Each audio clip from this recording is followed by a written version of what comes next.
Bonsoir à toutes et bonsoir à tous. Vous avez remarqué que nous vivons une période où nous sommes en permanence en transition. Tout est en transition, les villes sont en transition, la transition énergétique, la transition... Ah, ça... Je- Il y a la transition écologique, il y a la transition démographique. Bref, tout est en transition. J'espère que, pour faire référence à un film qu'on a tous vu, on va pas jouer Lost in Transition, mais on ne sait jamais. Donc la transition, c'est effectivement un sujet qui nous préoccupe. Et s'agissant de l'énergie, c'est le premier sujet, la question de la transition énergétique dans cette série de transitions. Mais les scénarios de cette transition énergétique ne sont pas toujours lisibles pour tout un chacun, même si les citoyens sont concernés d'une manière ou d'une autre. C'est un sujet, l'énergie, qui concerne beaucoup d'acteurs. Évidemment, les acteurs de l'énergie, dont nous avons un représentant ce soir, mais aussi les collectivités et évidemment les consommateurs, entreprises ou habitants. Le paysage de cette transition reste toujours flou, notamment parce que à la fois le sujet concerne des techniques, des évolutions technologiques, mais aussi parce que ça impacte les modes de vie des habitants de nos territoires. Dans ce cadre-là, nous avons pris l'habitude de recevoir régulièrement au Conseil de développement divers protagonistes de cette transition énergétique.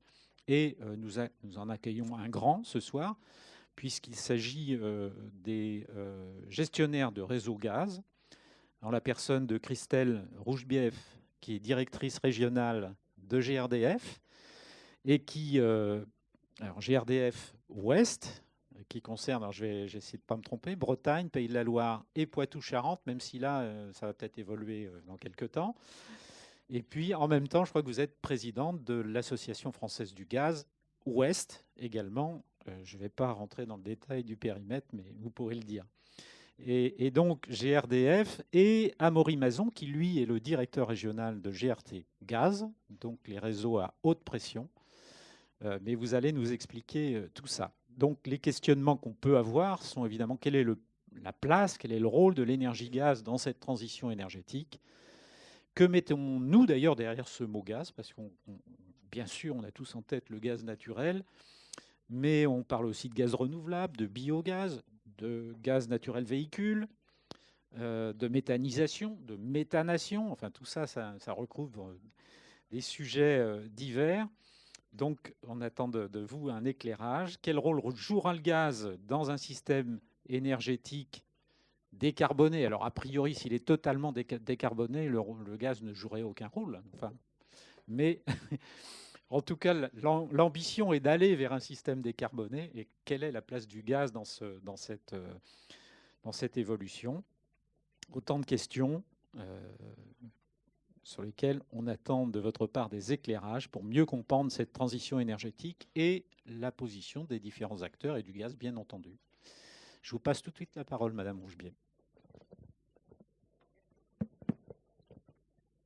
C'est le petit bouton qui est...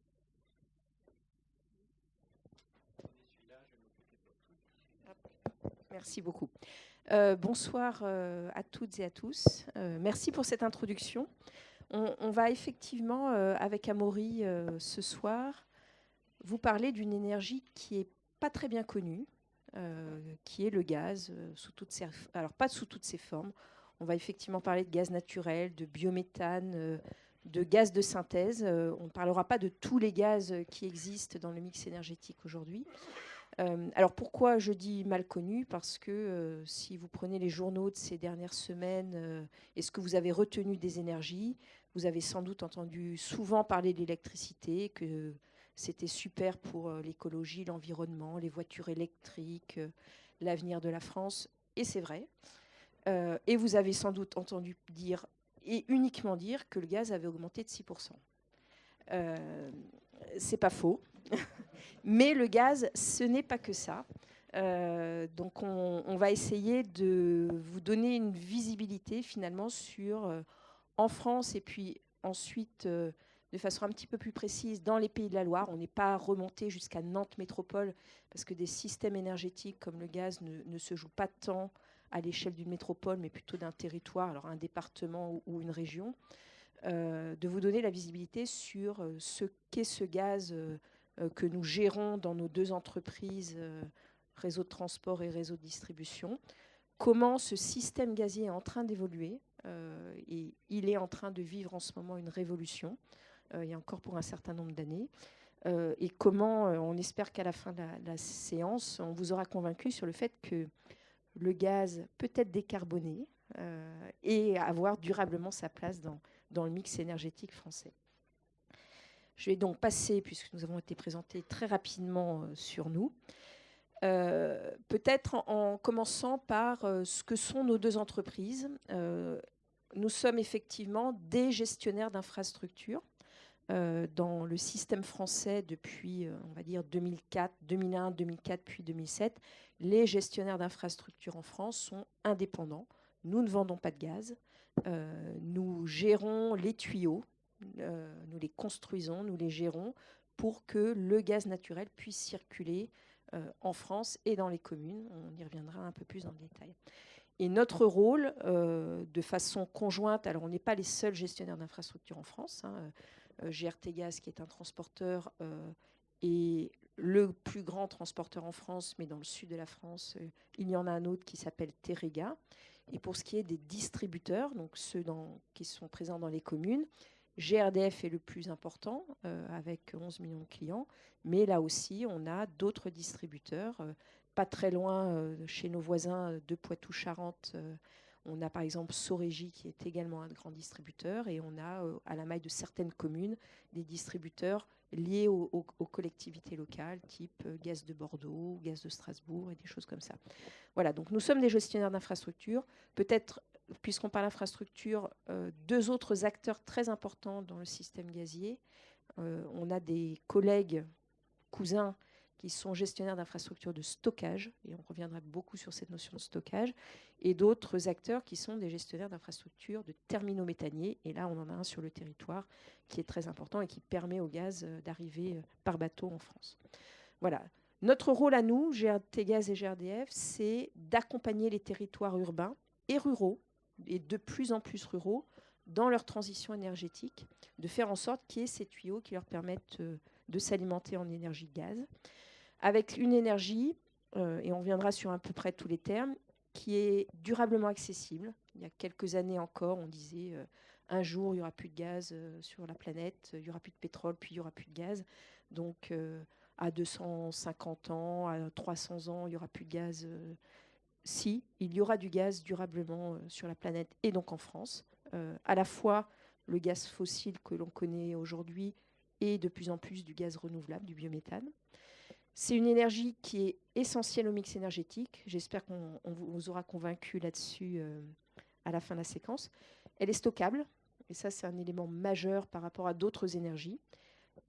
Économiquement important, même si elle a augmenté de 6% il y a quelques semaines, elle n'est pas plus chère qu'en 2014, on peut dire ça comme ça, et elle est aujourd'hui l'énergie économiquement la plus intéressante pour un certain nombre d'usages, voilà, avec des modèles qui ne sont pas tout à fait les mêmes que ceux de l'électricité, qui sont aussi très présents, notamment dans les foyers, puisque c'est un peu plus cher d'installer le gaz, mais le prix de consommation au jour le jour, lui, est moins cher. Donc au final, sur 2 ans, 3 ans, 5 ans, on est sur des énergies équivalentes, performantes et renouvelables. Et on verra tout ça dans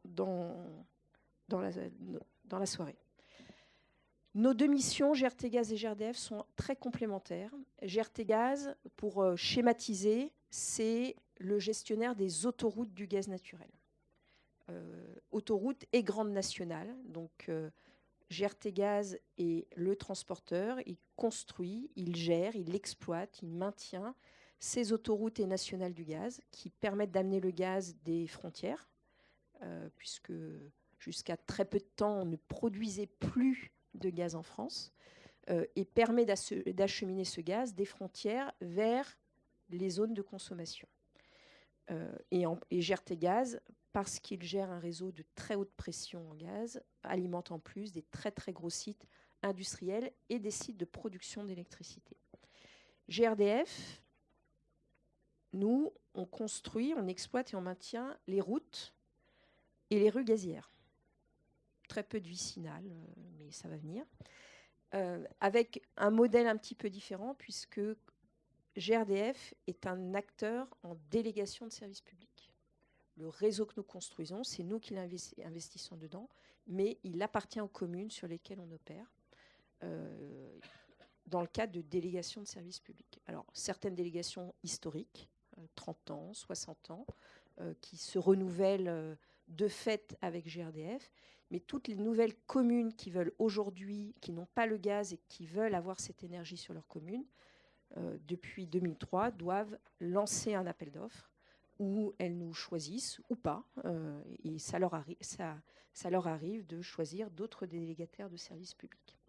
Et on alimente donc dans ces villes, communes, métropoles, un peu plus de 11 millions de clients. J'allais dire près de 11 millions de clients, mais on a passé les 11 millions cette année, donc plus de 11 millions de clients.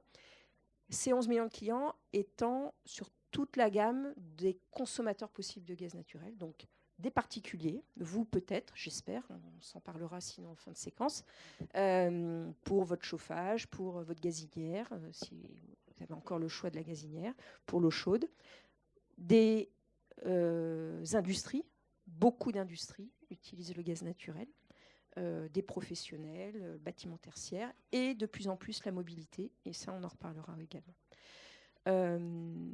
Voilà un peu le panorama et le rôle des deux acteurs que nous sommes aujourd'hui.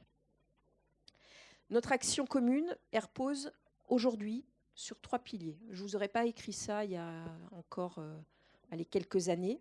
Aujourd'hui, parce qu'on est dans une France qui veut aller sur la transition énergétique et qui a de grandes ambitions là-dessus, et on attend la programmation pluriannuelle de l'énergie qui devrait confirmer tout ça de façon très ambitieuse, en tout cas on l'espère. Notre action, elle porte d'une part sur un travail sur les usages. Comme tous les énergéticiens, tous, quelle que soit l'énergie que l'on gère, notre enjeu premier est de faire en sorte que les clients, résidentiels, tertiaires, industrie, mobilité, utilisent de moins en moins d'énergie pour la même efficacité. Voilà, donc des usages performants. C'est vrai pour les usages gaz, un gros travail que l'on fait, nous, avec les acteurs de la filière. On ne le fait évidemment pas tout seul. Notre rôle, c'est avant tout d'être distributeur pour que ces usages gaz soient de plus en plus performants et diversifiés. Il y a 2-3 ans, je n'aurais pas mis la mobilité. Aujourd'hui, c'est le cas.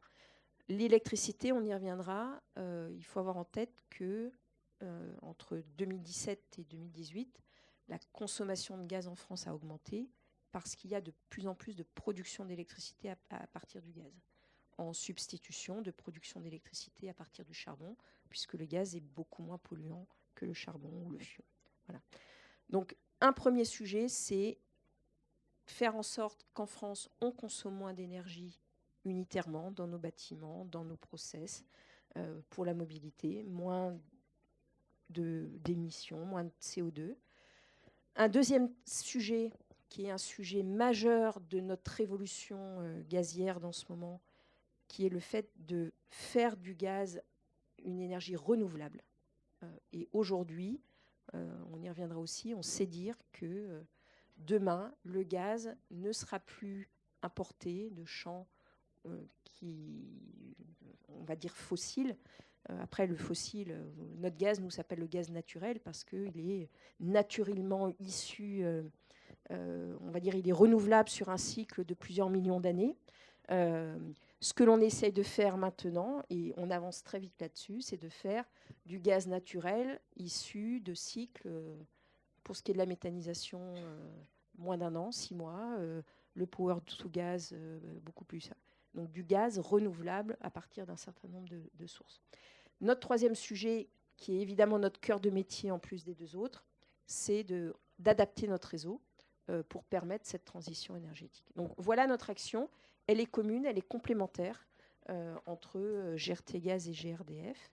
Alors pourquoi elle est complémentaire? Parce que quand il y a des usages dans une ville qui augmentent, une industrie qui s'installe, on va, alors, très très gros industriel, l'industriel sera directement raccordé sur le réseau de transport. Un industriel au sein d'une ville, on va construire un réseau de distribution, un raccordement pour alimenter cette industrie.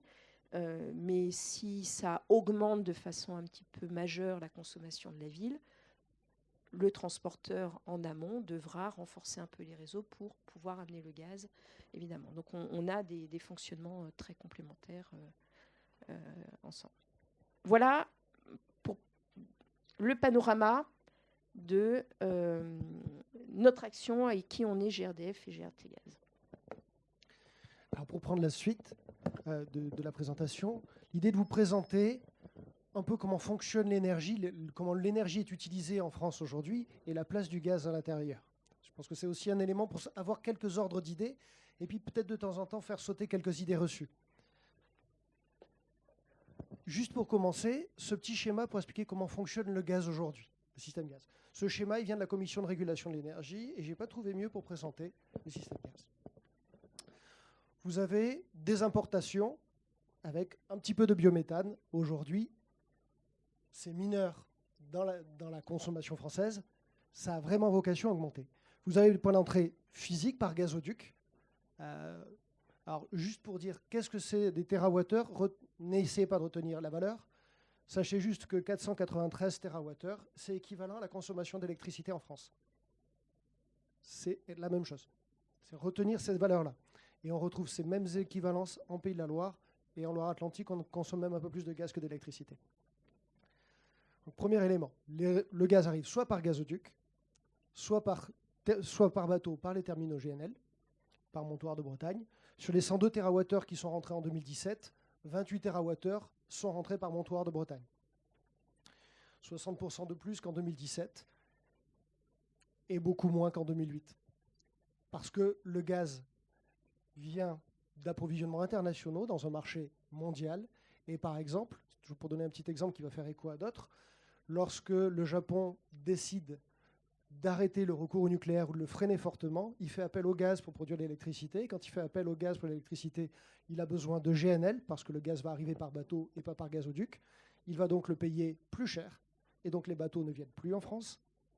Ils vont au Japon ou en Chine pour accompagner la croissance. Et un des enjeux, par exemple, pour un gestionnaire de réseau de transport, c'est de s'assurer que ces capacités de réseau permettent de répondre à ces enjeux-là. Et aujourd'hui, 50% du gaz qui est consommé en France vient de Norvège et donc arrive par le nord de la France. Il y a 10 ans, avant l'ouverture des marchés, ce type de configuration, on n'aurait pas su le gérer. Il a fallu adapter les réseaux. Et ce gaz, il est importé en France par 130 expéditeurs. Dans les années 2000, un opérateur avec le monopole d'importation et le monopole de vente de gaz de France, aujourd'hui, 130 expéditeurs qui amènent du gaz.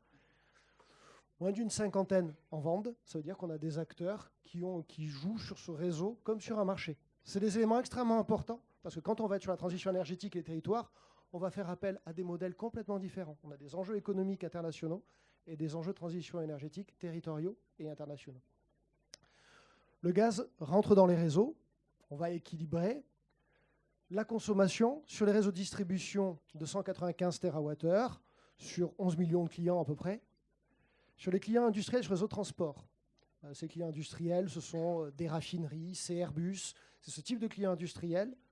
140 TWh, ils sont 750. Le gaz est une énergie indispensable à la compétitivité de l'industrie. C'est aussi un élément extrêmement fort.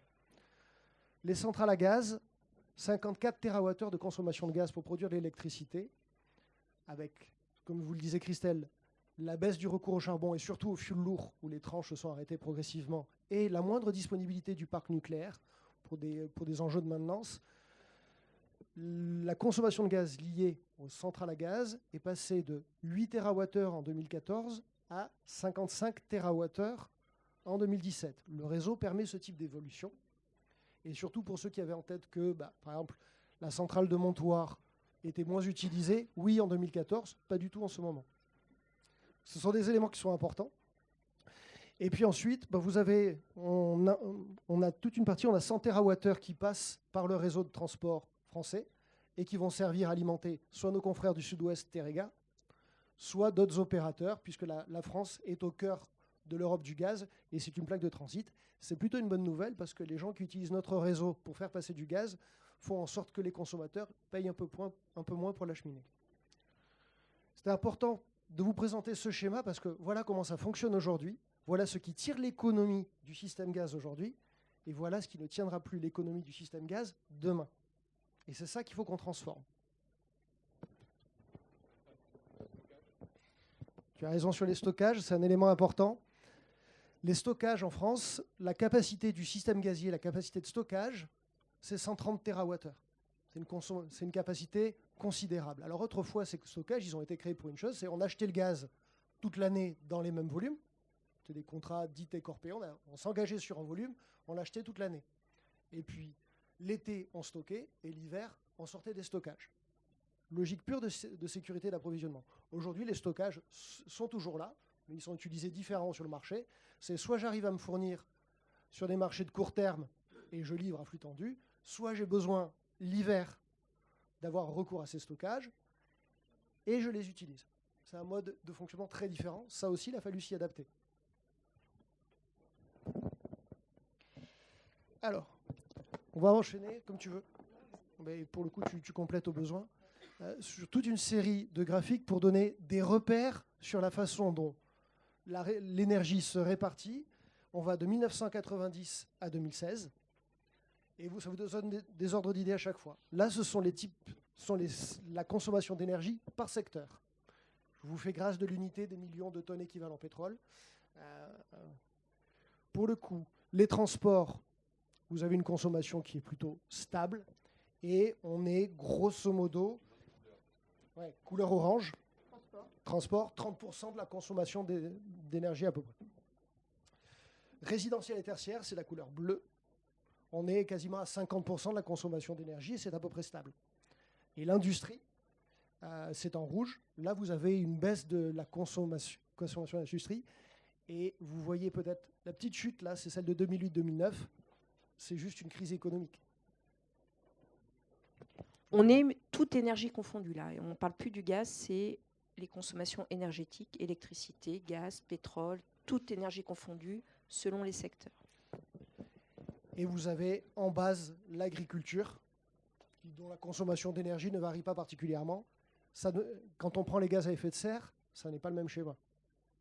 Les transports prennent une place beaucoup plus importante et le résidentiel chute. Et l'agriculture augmente en fonction de ce qu'on compte. Autre élément, là c'est la consommation finale par forme d'énergie. Donc c'est quelle part de l'énergie pour répondre à ses besoins énergétiques au niveau national. Vous avez en bleu, en gris, tout en bas, le charbon qui chute progressivement. Les produits pétroliers, même combat, c'est le bleu un peu plus foncé, une grosse baisse de la consommation de produits pétroliers. Vous avez ensuite en bleu clair le gaz, c'est stable et ça représente à peu près 15% de la consommation d'énergie finale. En jaune, l'électricité, dont la part dans le mix énergétique français a augmenté, elle est passée de grosso modo de 23 à un peu plus de 30%. Et puis vous avez en rouge les réseaux de chaleur et en vert les ENR thermiques hors réseau de chaleur. C'est toujours pour avoir des ordres d'idées.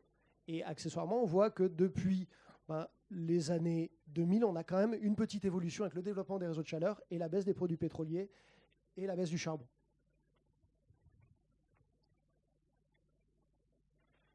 C'est encore pire, c'est par secteur. Donc vous allez me faire confiance, je vais vous raconter. En haut à gauche, c'est le résidentiel. Ce qu'on constate sur le résidentiel, c'est une part de l'électricité de plus en plus présente, c'est en jaune, une part de gaz qui se tasse. Voilà, donc si vous avez entendu dire que le gaz est présent dans toutes les maisons, a pris la place de l'électricité, qu'il faut réguler la réglementation thermique, vous avez un graphique qui vous montre que la réalité est un peu différente. Vous avez ensuite les produits pétroliers qui sont en baisse forte, et ça c'est le fioul et le propane de moins en moins dans les logements et dans la construction neuve. En vert, les énergies renouvelables et thermiques. Donc je pense que vous avez aussi la pompe à chaleur et le recours au chauffage au bois, bois-bûche par exemple. Donc ce sont des volumes importants. Et vous retrouvez les réseaux de chaleur. Donc là, c'est le logement résidentiel. On a ensuite le tertiaire. Donc là, c'est ce que dire tous les bâtiments publics, bâtiments privés. Donc une très grosse part peut-être du chauffage électrique est en grand développement. Vous avez les produits pétroliers toujours en bleu foncé qui ont été divisés par 2. Le gaz qui s'est légèrement développé, les réseaux de chaleur, même chose, qui sont apparus. Vous trouverez aussi les hôpitaux, les piscines, etc. L'industrie.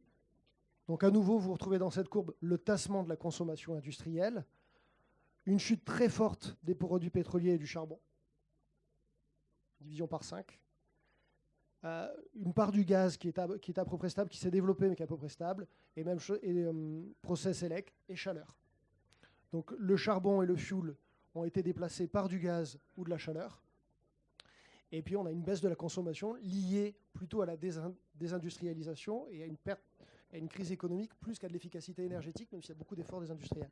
Peut-être sur l'industrie, un petit focus, les énergies thermiques, puisque là, on est vraiment besoin énergétique dans chacun des secteurs.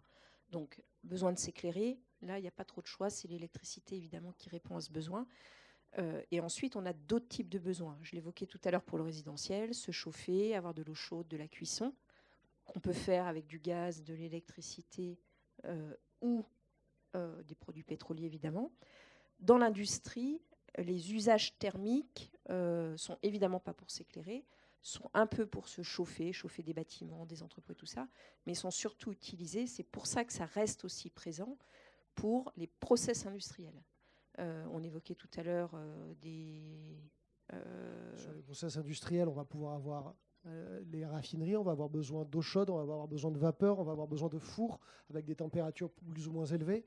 La sidérurgie, la laiterie a besoin dans ces process, les industries de cuisson, on a beaucoup d'agroalimentaires dans notre région, ont besoin de fours, et tout ça, ce sont essentiellement sur des énergies thermiques. Et le dernier point sur la dynamique sur les transports, là on est clairement sur les produits pétroliers. En vert, ce sont les biocarburants. En orange, l'essence. Et en bleu, le gasoil, le diesel. Donc l'effet d'une politique publique. Ouais. Et l'électricité, dont on parle beaucoup pour la mobilité, c'est le petit jaune qui est là ici. Donc dans la mobilité, aujourd'hui, on est sur de l'essence et du diesel essentiellement. Les biocarburants, l'électricité, le GNV dont on parlera bientôt, tout à l'heure, aujourd'hui, ce ne sont pas le sujet, ce sont des énergies qui sont évidemment mineures dans le mix énergétique de la mobilité. C'est vraiment important d'avoir ces repères, parce que quand aujourd'hui on parle d'énergie, on parle beaucoup d'électricité en France. Vous voyez que la question énergétique, elle est plus large que ça, et qu'en fonction des segments d'activité, les réponses et les actions à mener vont être très différentes.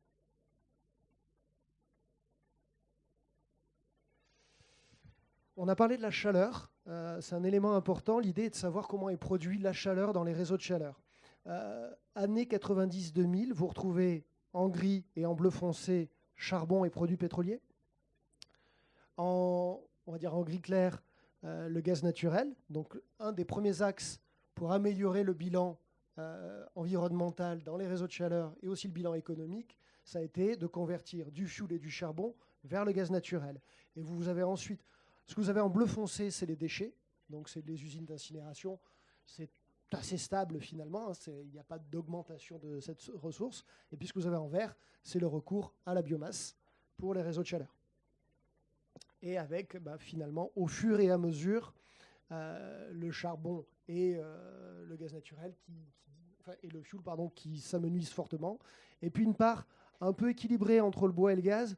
Et alors juste en tant qu'énergéticien, ça devrait rester stable parce que quand on dimensionne une chaufferie bois, il vaut mieux la dimensionner sur 50% des besoins plutôt que sur 90% des besoins parce que sinon, elle ne fonctionne pas bien du tout. Voilà. Une petite aparté sur ces éléments-là. Et donc après, vous avez à peu près la répartition. Et aujourd'hui, le gaz naturel représente 40% de l'énergie qui sert à produire la chaleur dans les réseaux de chaleur.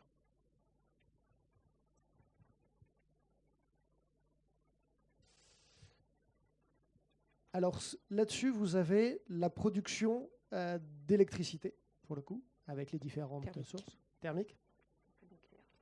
Voilà. Donc le premier graphe en haut, vous avez trouvé le nucléaire, le thermique classique en bleu foncé. Alors la courbe des années est un peu différente, c'est pour ça que ça décolle d'un coup. On parle là des années 70 jusqu'à 2016. Donc la part de la production thermique d'électricité en France. Et puis vous avez l'hydraulique qui a toujours été très présent. Et puis vous avez vers la fin l'arrivée des ENR avec l'éolien et le photovoltaïque. Et puis en dessous, le graphe d'en dessous, c'est la part en production thermique. Voilà. Où vous voyez progressivement le gaz naturel prendre de plus en plus de place depuis 2012 avec l'arrivée des premières centrales à cycle combiné gaz. Et puis si on était en 2017, pour le coup, la partie blanche a quasiment disparu et elle a été remplacée par du gaz. Voilà pour donner des repères sur la répartition de la consommation d'énergie et la place du gaz dans ce mix. Pour le coup, je vais te laisser prendre la main. Donc le gaz, ce n'est pas que l'énergie qui fait plus 7%, c'est autant finalement, c'est une énergie qui est autant consommée que l'électricité, avec pour le coup les autres énergies qui en France sont plutôt en voie de disparition. Alors ça, c'est le panorama historique et jusqu'à aujourd'hui. Aujourd'hui, ce que l'on dit, c'est que le gaz sera également durablement dans le mix énergétique parce qu'il est stockable. Parce qu'en France, on a besoin d'une énergie stockable pour gérer les écarts de besoins énergétiques entre l'été et l'hiver. Voilà. Écarts d'énergie qui sont de cette forme-là. Alors là, j'ai plus la source en tête, mais c'est pas GRDF. C'est une étude, je ne sais plus, ADEME, qui a constitué sur un an les appels d'énergie en France. On constate aujourd'hui un écart de 1 à 4 entre les besoins énergétiques d'été et les besoins énergétiques d'hiver, qui sont couverts. On a encore une fois multi-énergie et multi-besoins, des usages spécifiques aux usages de chauffage. Donc évidemment, ce que l'on observe là, ce sont les besoins de chauffage durant l'hiver, où on le voit, on a un appel majeur à l'énergie gaz, parce que cette énergie gaz, via le système des stockages en France, elle a été stockée pendant l'hiver. Là qu'on n'en avait pas besoin, on a stocké l'été, pardon. Là qu'on n'en avait pas besoin, on a stocké et on sort ce gaz pendant l'hiver quand on en a besoin. On a d'autres énergies stockables qui sont sollicitées pendant les mois d'hiver. Le bois, on stocke évidemment sous forme un petit peu différente. Le RCU, les réseaux de chaleur, le fuel encore. Les GPL, etc., etc. Et le charbon, mais de moins en moins. Donc voilà comment se comporte le besoin d'énergie jour par jour pendant une année. Évidemment, variable un petit peu d'une année à l'autre. Le mois d'octobre n'a pas été très consommateur cette année de chauffage, vu les températures.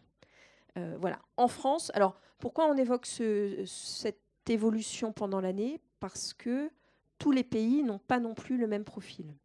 Et on va même le dire autrement, toutes les régions de France n'ont pas le même profil. Vous trouverez beaucoup plus de résidences alimentées en gaz dans le nord de la France que le sud. Pourquoi ? Parce que dans le sud, les besoins de chauffage sont un peu moindres en hiver. Et par ailleurs, il y a un besoin de climatisation en été. Donc, nos collègues du Sud ont des profils, observent des profils de besoins énergétiques un peu plus flat, un peu plus plats que ceux qu'on peut observer dans le Nord. Là, on est à la Maille France.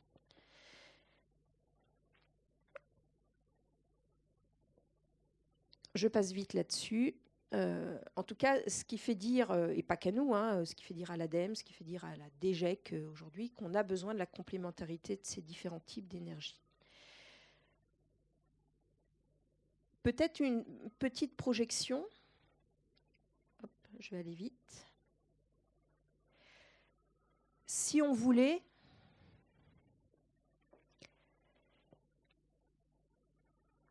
passer le pic de l'hiver avec des énergies renouvelables uniquement de type photovoltaïque et éolien, il faudrait qu'on aille à mettre en place des systèmes de production qui soient 3 à 4 fois supérieurs aux besoins énergétiques de l'hiver. Parce que ces types d'installations sont intermittentes, non stockables, et pas toujours disponibles pendant ces périodes d'hiver. Donc ça, c'est un véritable sujet pour l'avenir et la transition énergétique.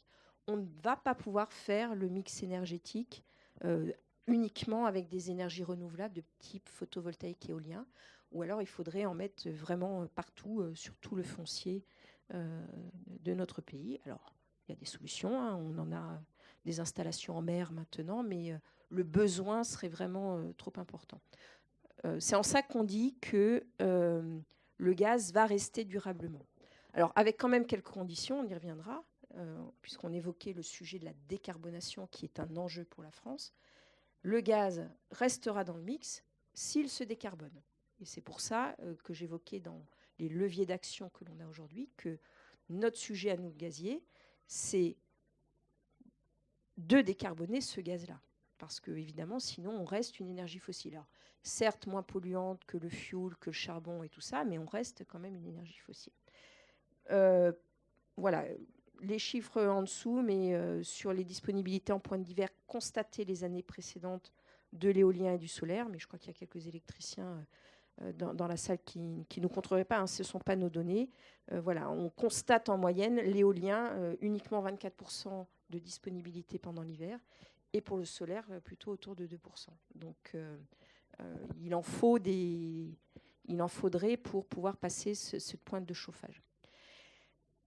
À noter quand même, alors avec des hypothèses très volontaristes, on disait un des sujets de la frange, c'est évidemment de diminuer les consommations, mieux rénover les bâtiments, diminuer du coup les consommations énergétiques nécessaires. On a des programmes résidentiels aujourd'hui qui sont très peu gourmands en énergie et en besoin de chauffage. Donc, en se plaçant, en se projetant alors à 2050 avec des hypothèses très volontaristes de rénovation de nos bâtiments, 1,2 million de rénovations par an, on n'y est pas du tout hein, aujourd'hui, avec des rénovations lourdes et tout ça. Ce que l'on dit à 2050, c'est qu'au mieux, on arrivera à un ratio de 1/2 entre l'été et l'hiver.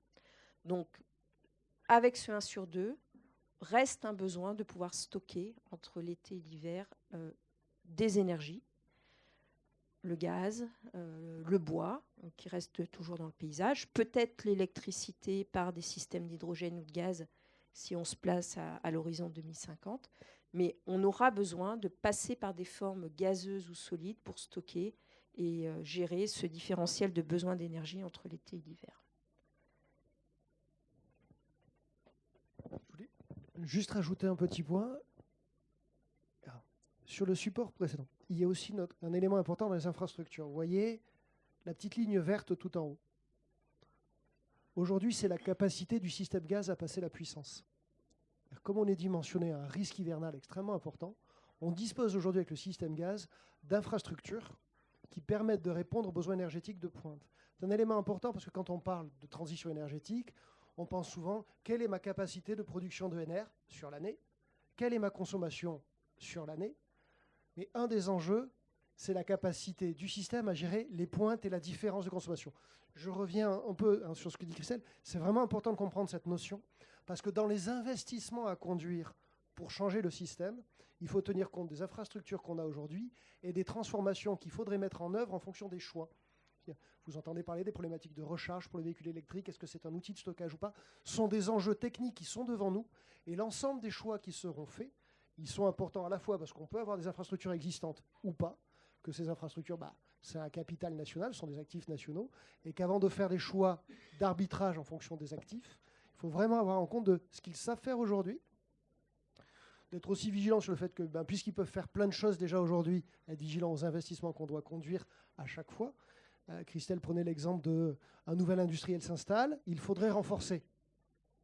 Mais pour quelle durée de temps faut-il renforcer? Est-ce que c'est sur 5 ans, sur 10 ans, etc. Et quel type de solution on peut trouver pour répondre aux besoins du territoire, tout en faisant en sorte que ça ne coûte pas trop cher au territoire. Voilà, ce sont des éléments qui sont extrêmement importants aujourd'hui.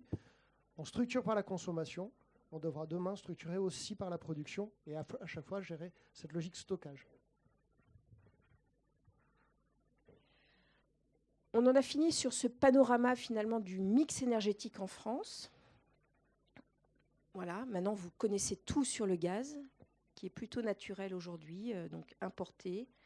Ce qu'on vous propose maintenant, c'est de revenir un petit peu plus sur notre territoire, les Pays de la Loire, et vous illustrer par des exemples sur Pays de la Loire comment la transition énergétique, comment le gaz est un acteur de la transition énergétique. Il n'est pas le seul. L'avenir énergétique en France sera un mixte, évidemment, mais le gaz sera présent. Et en Pays de la Loire en particulier, on est déjà en marche là-dessus de façon assez dynamique. Et on va rentrer un petit peu plus dans le détail en parlant biométhane, efficacité énergétique et adaptation du réseau. On commence peut-être par, du coup, quelques chiffres clés sur les Pays de la Loire. Vous avez là deux visions de ce que sont ces fameux réseaux que l'on gère. Donc, vous reconnaissez les Pays de la Loire, un terminal à Montoire de Bretagne qui permet d'avoir du gaz qui rentre. Alors, toute l'alimentation des Pays de la Loire ne se fait pas forcément par ici. Il y en a qui arrivent, qui peuvent arriver aussi quand il n'y a pas de livraison à Montoire de Bretagne par les tuyaux qui sont tous interconnectés. Donc, vous avez là les autoroutes et les nationales du gaz gérées par GRT Gaz. Et si on fait ensuite un zoom sur une zone qui est là, Nantes Métropole, voilà comment, à quoi ressemble le réseau géré par GRDF sur Nantes Métropole. Les rues, les routes et les rues du gaz dans une métropole. Vous avez les quelques éléments qui, en nombre de clients, térawattheure, et finalement aussi, et ce qui est important d'avoir en tête, c'est les investissements que l'on fait côté GRDF et côté GRT Gaz par an. Ce sont des investissements, ce sont les chiffres de 2017, pour agrandir, maintenir, exploiter ce réseau qui est, pour ce qui est de GRDF, le patrimoine des communes. Voilà. Pays de la Loire, je disais tout à l'heure, par le biais des délégations de services publics, en disant que si une commune qui n'a pas le gaz veut l'avoir, doit lancer un appel d'offres. Le gaz n'est pas partout dans les communes. Sur le territoire des Pays de la Loire, seulement, ou déjà 413 communes sont desservies en gaz naturel. Ça fait à peu près 40% de la région, beaucoup plus évidemment en nombre d'habitants. Alors pourquoi toutes les communes ne sont pas desservies en gaz, contrairement à l'électricité, l'électricité évidemment partout, parce que GRDF, par son contrat de service public, a une obligation de rentabilité de ses investissements. On ne doit pas desservir tout le monde, on n'est pas en service universel, on est en service public avec obligation de rentabilité. Donc des communes où il n'y a pas qui seraient trop petites, trop éloignées des nationales ou des autoroutes, et pour lesquelles l'investissement nécessaire ne pourrait pas être rentabilisé sous 30 ans, on ne dessert pas la commune. Après, les choses peuvent évoluer, des communes qui grandissent, des industries qui s'installent. Le biométhane qui arrive aujourd'hui change le panorama et fait qu'on continue à développer le réseau de gaz.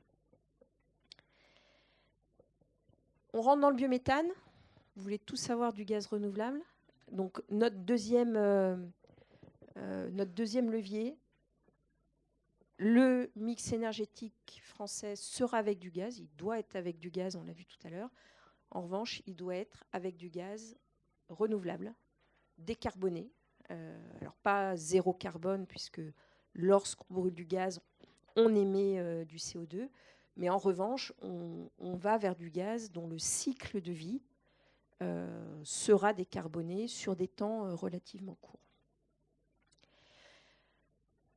Dans GRTgaz et GRDF, avec d'autres acteurs d'ailleurs, et on attend de voir ce que dira la programmation pluriannuelle de l'énergie, on s'est donné une ambition assez forte, c'est d'avoir dès 2030 30% de gaz renouvelable dans nos réseaux.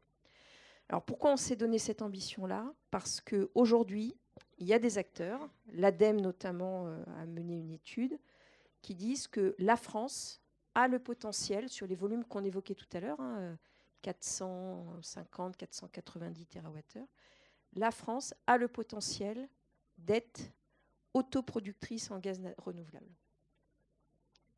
Et on verra par quel type de procédé. On a ce potentiel-là.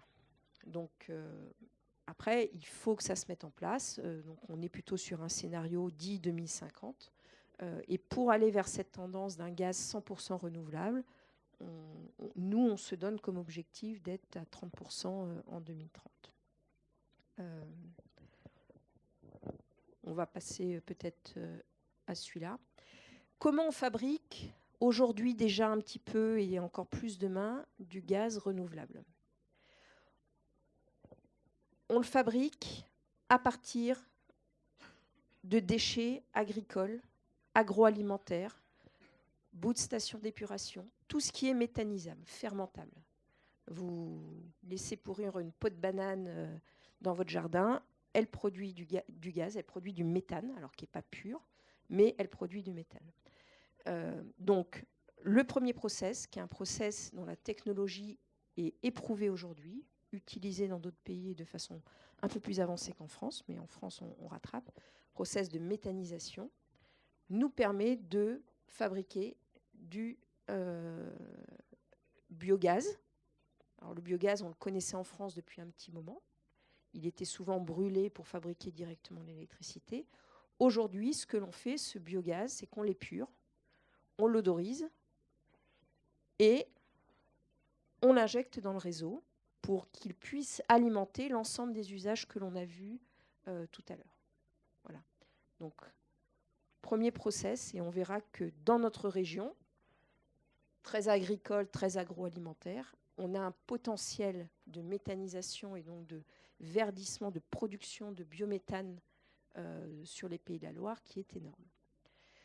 Ça, c'est le process d'aujourd'hui, des tas de projets en cours, c'est maintenant. Deuxième process pour faire du gaz renouvelable, alors qui est plutôt du gaz de synthèse cette fois-ci, c'est le bois. Au lieu de le brûler tout de suite en électricité, on le transforme par pyrogazéification et de la même façon, on l'injecte dans le réseau pour les usages que l'on a vus tout à l'heure. Moins de potentiel dans notre région, mais dans d'autres régions françaises, ce sera sans doute une voie de création, de production de gaz de synthèse assez importante. Troisième process. Sur la pyrogazéification, on commence à avoir des prototypes et des démonstrateurs qui sortent de réflexion. Il y a eu en Bretagne, il y a quelques mois, il y a 1 mois et demi, les premières assises de la pyrogazéification. Donc ça, c'est en train de venir. Dernier process, le gaz, par électrolyse pour les spécialistes, peut servir à stocker l'électricité. Alors, par quel miracle? C'est que l'électricité, alors renouvelable, on va pas faire du gaz à partir de l'électricité qui a été faite à partir de gaz. Donc, l'idée, c'est bien d'être plutôt un levier pour le stockage de cette électricité renouvelable qui peut être produite à des moments où on n'en a pas forcément besoin. Par électrolyse de l'eau, on fabrique de l'hydrogène. et cet hydrogène marié avec du CO2, donc double effet, on arrive à capter du CO2 comme ça, nous permet de refaire du méthane de synthèse. Pareil, injection et multi-usage. On a un tout petit prototype là-dessus sur la région, sur la fuite de la Chantrerie. Voilà, la zone de la Chantrerie. Et en France, on a un grand prototype qui est le projet Jupiter. Jupiter 1000, oui. 1000, voilà, qui teste cette chose-là. Alors pourquoi on parle beaucoup d'hydrogène, on en a très peu parlé jusqu'à maintenant, de ce gaz hydrogène et de la place qu'il prendra dans le mix énergétique. Aujourd'hui, l'hydrogène a des usages spécifiques. On amène de l'hydrogène. Air Liquide est un grand opérateur d'hydrogène et a des usages spécifiques. Mais tous les transports d'hydrogène aujourd'hui sont par camion. À la date où on vous parle, on ne sait pas aujourd'hui dire comment on pourra transporter l'hydrogène. Est-ce qu'on pourra un jour transporter l'hydrogène par canalisation, canalisation spécifique ou canalisation mixée avec du gaz.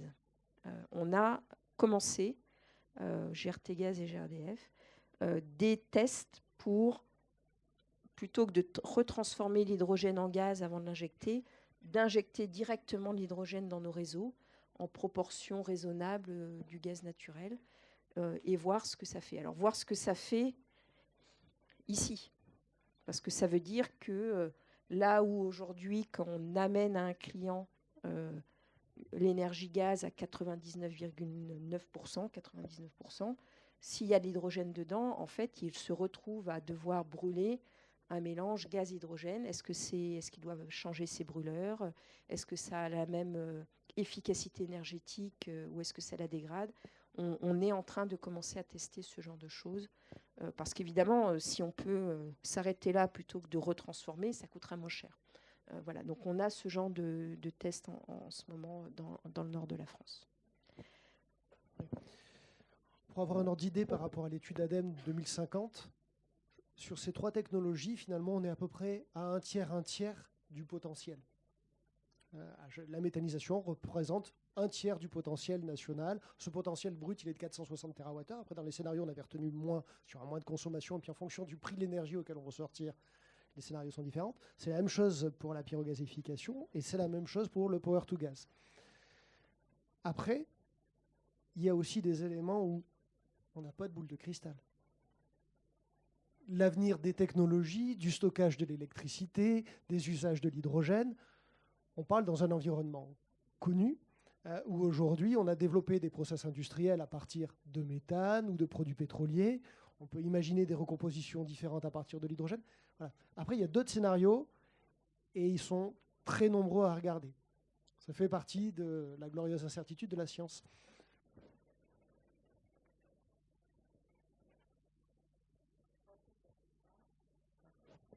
En Pays de la Loire, le potentiel uniquement pour la méthanisation, c'est ça qui a le potentiel plus important, c'est 11,4 TWh. Pour la méthanisation uniquement, soit 70% de la consommation en gaz naturel de la région vue d'aujourd'hui. Voilà. On a ensuite, vous les avez là, par département, en marron le potentiel pyrogazéification et en jaune le potentiel power to gas, donc électricité recombinée.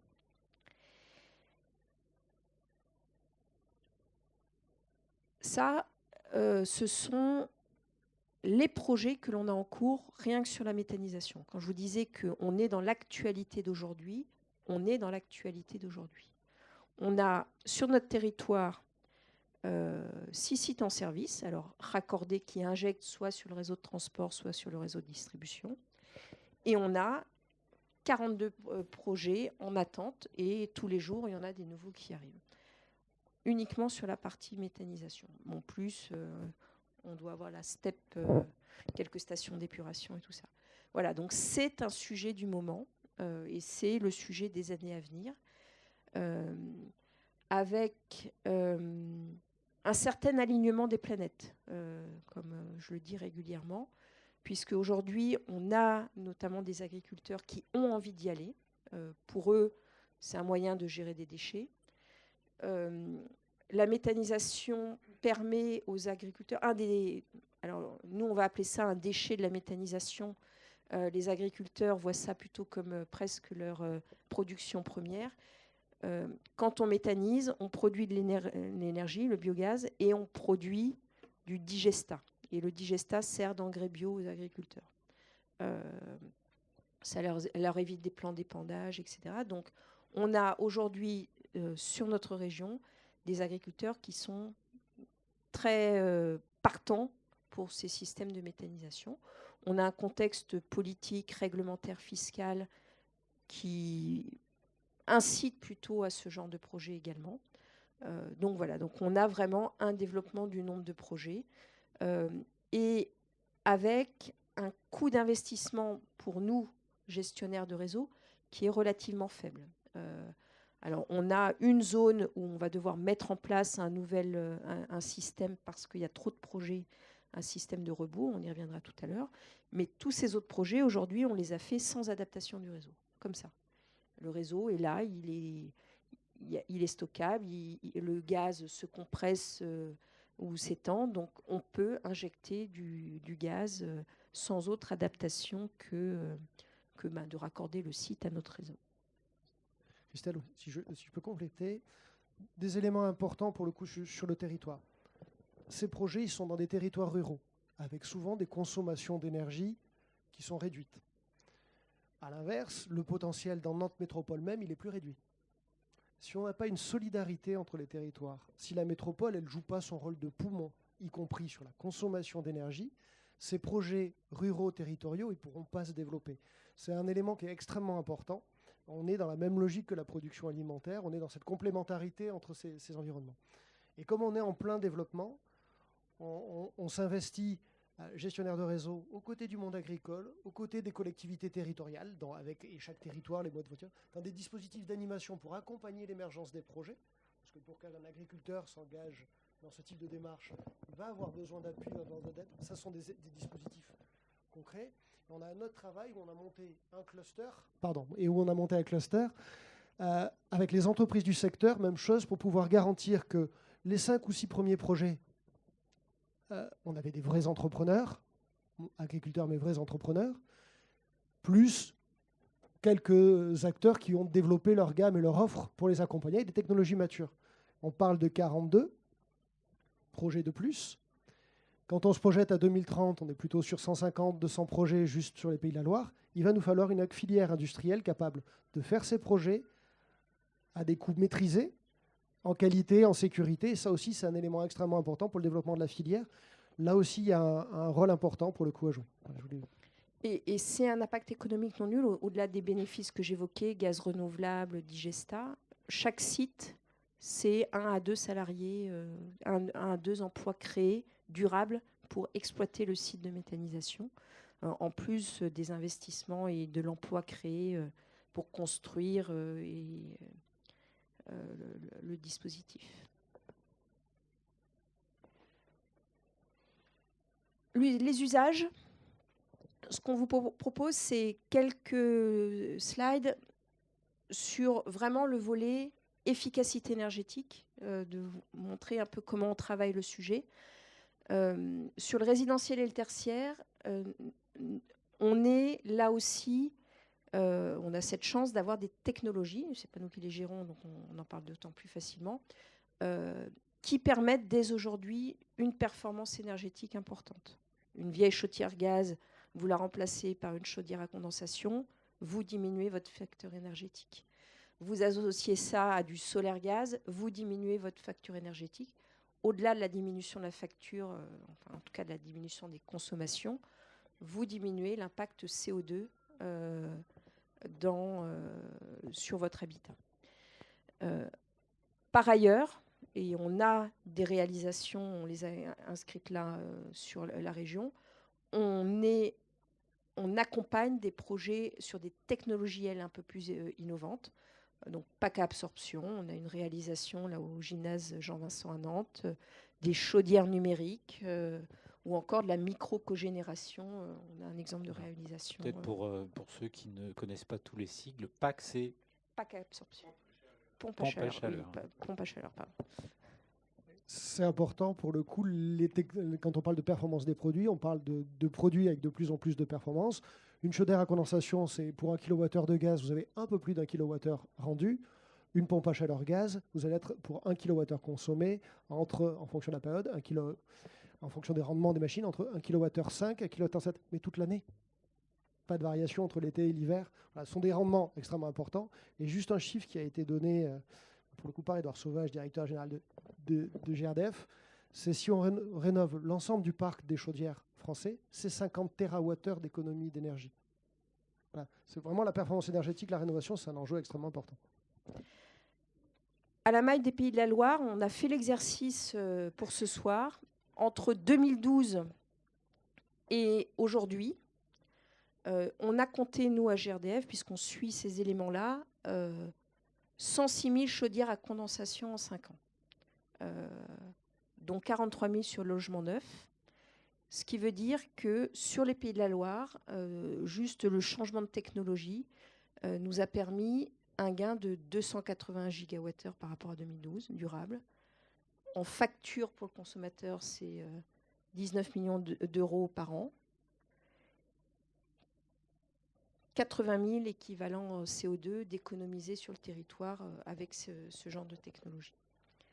Voilà, c'est des petites rivières, mais à la fin, on espère que ça fera des grands fleuves. Ce qui nous reste à faire, je dirais, c'est le reste du parc résidentiel de la région. Voilà, une simulation qu'on a faite là aussi pour ce soir, c'est en considérant que sur les logements qui sont encore au fioul, électricité, gaz naturel, butane, propane, où, on l'a dit dans la première partie, notre sujet dans cette logique de transition énergétique, décarbonation, c'est évidemment pas de remplacer l'électricité. L'électricité, le gaz naturel, c'est de passer sur des chaudières à condensation ou après. Butane, propane, que 10%. Pourquoi ? Parce que le butane, propane est souvent le gaz utilisé dans des zones où il n'y a pas le gaz naturel, où il n'y a pas les réseaux. En revanche, le fioul, il reste encore des maisons et des logements au fioul sur le territoire. Et ben, si on arrive à faire ce genre de conversion, et ben, voilà, le type de gain d'énergie que l'on peut avoir et surtout les gains en CO2 qui peuvent être notables. Voilà, donc quand on dit qu'on travaille sur l'efficacité énergétique, c'est ce genre de choses que l'on accompagne. Je vais passer vite pour passer à un autre usage, celui de la mobilité. On l'a vu en première partie. Aujourd'hui, la mobilité, ce sont des usages, enfin, c'est de l'énergie essence ou diesel. C'est pas l'électricité, c'est pas le gaz, c'est pas les biocarburants. La mobilité aujourd'hui en France, c'est de l'essence et des diesels. Donc des énergies qui sont polluantes parce qu'elles ont des chaînes carbonées, en tout cas polluantes au sens carbone, parce qu'elles ont des chaînes carbonées importantes. On n'en a pas trop parlé, mais vous avez en tête le méthane, le gaz naturel que nous on gère, CH4, c'est une molécule de carbone. Propane, c'est 3, butane, c'est 4. Et les pétroles, on est à 16, je crois, ou 18. Voilà. Donc à chaque fois qu'on brûle une molécule, ben, on a autant en proportion de CO2 qui est émis dans l'atmosphère. Voilà. Donc le sujet de la mobilité en France aujourd'hui, c'est de remplacer le pétrole et le diesel. Ce n'est pas de faire la guerre entre l'électricité et le gaz. Et d'ailleurs, on ne se fait pas la guerre entre l'électricité et le gaz. Le gaz apparaît aujourd'hui comme une énergie, un carburant qui est très adapté aux besoins de mobilité à forte puissance. Parce que c'est du thermique, hein, on en revient toujours là. Benne à ordures, bus, car, camion, poids lourd, utilitaire, tout ce qui est toupie, etc. Donc dès qu'il y a des usages de nécessité de puissance ou d'aller loin, je ne sais pas si certains d'entre vous ont des voitures hybrides, dès qu'il y a besoin d'appuyer un petit peu sur l'accélérateur et d'avoir besoin de puissance, eh ben, les énergies thermiques sont plus adaptées.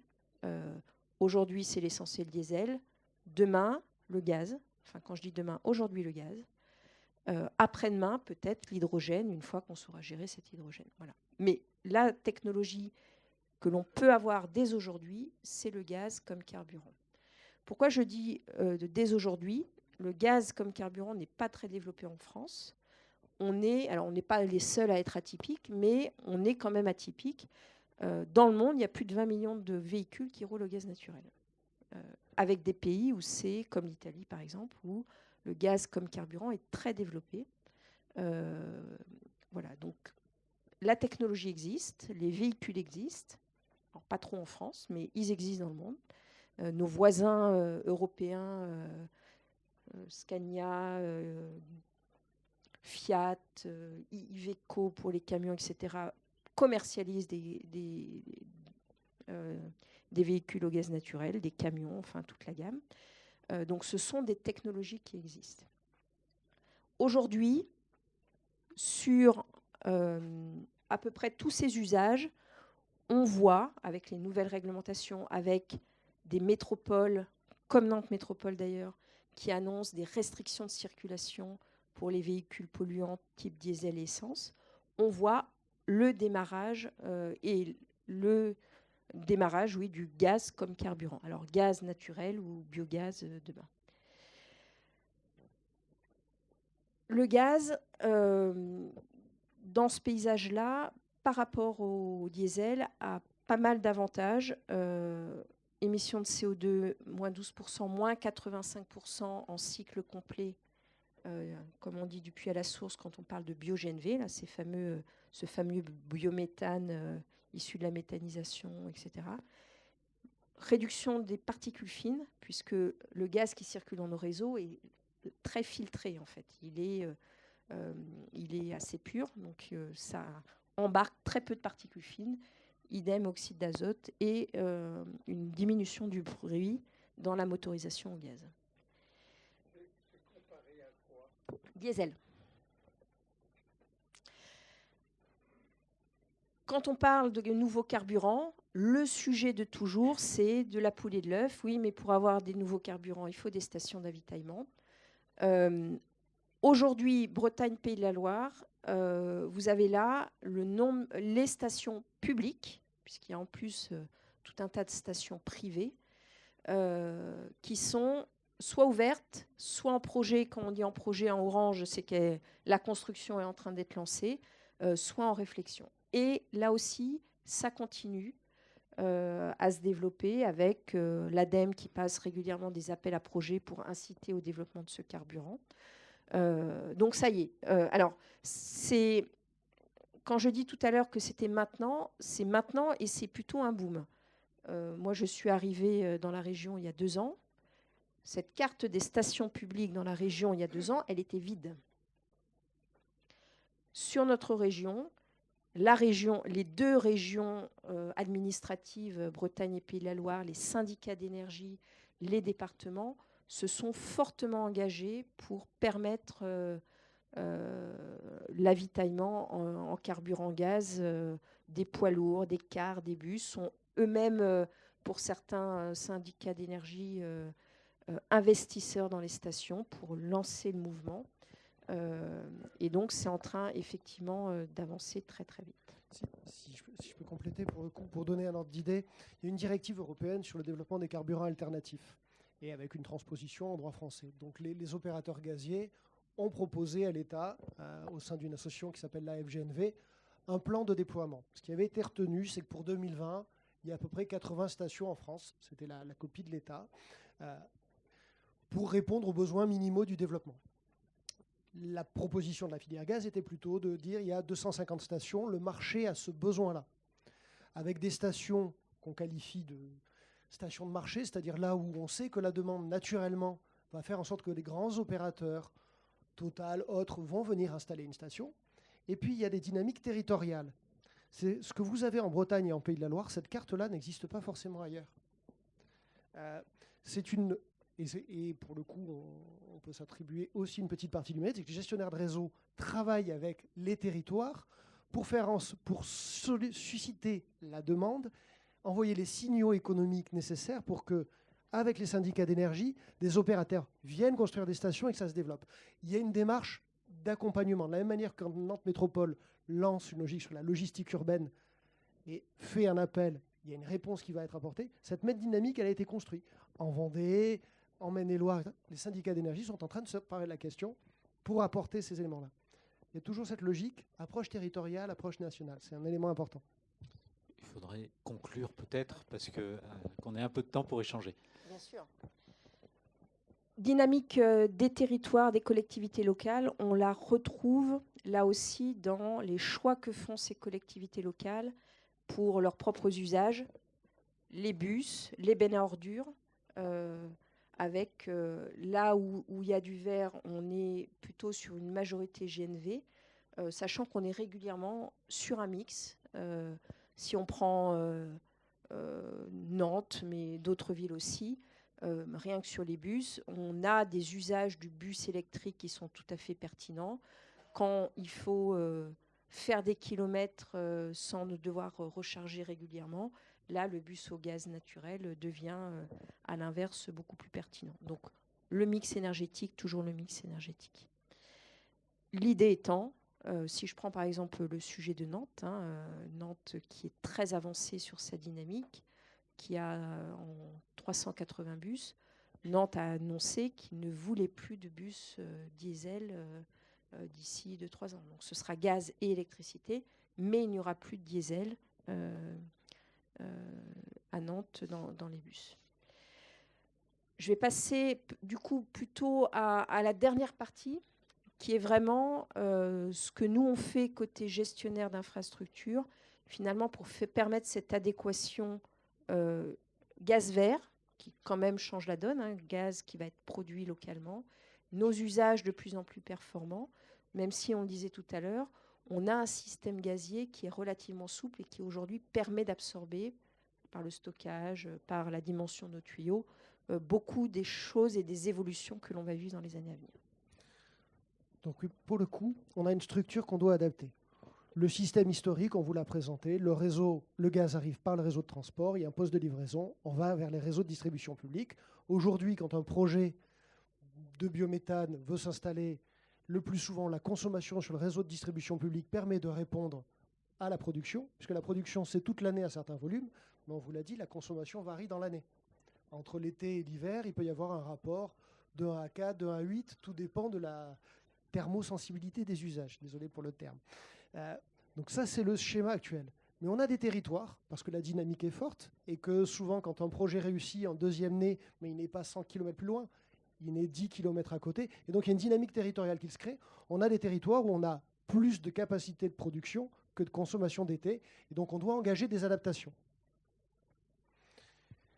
Et donc on rentre dans un système, pour le coup, décentralisé, où on va devoir mettre de l'intelligence dans le réseau pour faire en sorte qu'on puisse accueillir davantage de production et de consommation, et donc déjà donner davantage de visibilité aux producteurs et aux consommateurs pour qu'ils puissent optimiser leur mode de fonctionnement pour qu'on utilise le réseau tel qu'il est aujourd'hui au mieux. Et puis quand ce n'est pas suffisant, eh bien, on va avoir la possibilité de mailler des réseaux de distribution. Vous avez vu que le réseau il était organisé avec des routes, des petites rues, etc.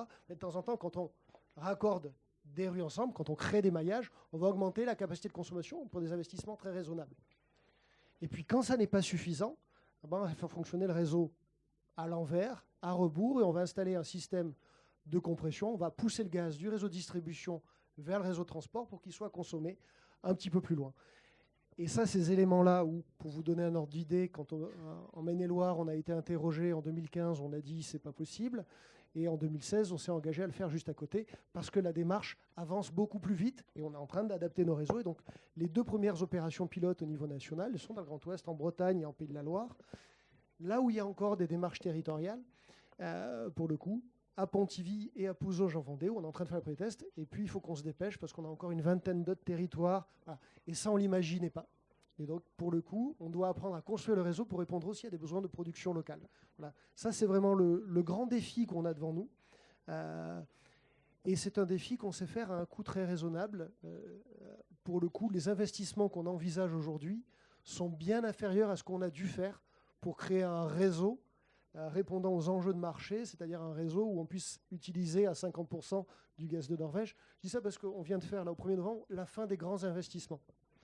Avec notre homologue Terega, on a fait à peu près, pour donner un petit ordre d'idée, 6 milliards d'investissements sur les 10 dernières années, pour faire en sorte qu'on passe d'un opérateur en monopole qui gérait finalement un outil industriel parfaitement adapté au point d'entrée du gaz, au point de consommation, à 130 expéditeurs qui, en fonction de leur contrat d'achat, voulaient peut-être tous entrer au même endroit. Donc on a transformé le réseau, on l'a fait. On va développer le biométhane pour les 15 ans qui viennent, ce sera probablement 10 fois moins cher. Donc c'est très accessible.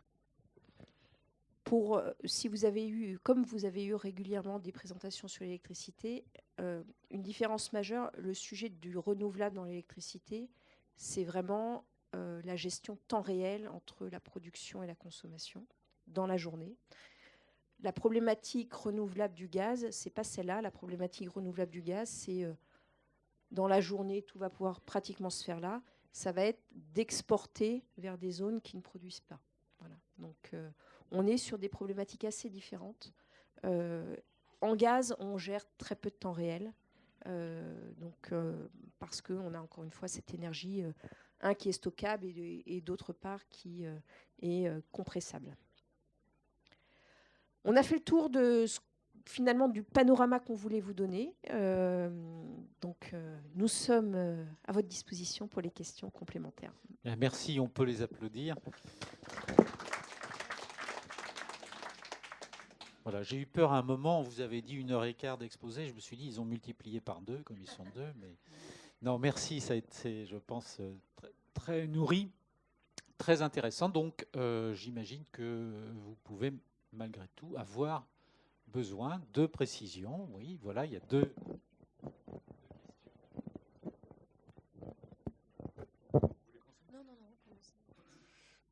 Donc, vous gérez des infrastructures, vous mettez en relation les 130 expéditeurs avec 11 millions de clients en France. Hein, donc, chacun des 11 millions de clients a un fournisseur de gaz parmi un des 130 expéditeurs. Je voulais savoir, dans le cas des projets de biogaz, où 4-5 agriculteurs veulent se coaliser, pour émettre du gaz sur le réseau, ont-ils en charge de trouver aussi un client final? Alors, 130 expéditeurs, c'est ceux qui amènent le gaz en 50 fournisseurs qui, eux, sont en relation avec clients finaux. Les producteurs de gaz, eux, biométhane, ne cherchent pas un client final. Ils vont vendre leur production, ils vont vraiment être des producteurs. Donc, ils vont vendre leur production de gaz à un certain nombre d'acteurs qui veulent bien leur acheter ce gaz bio. Aujourd'hui, ce sont essentiellement les fournisseurs.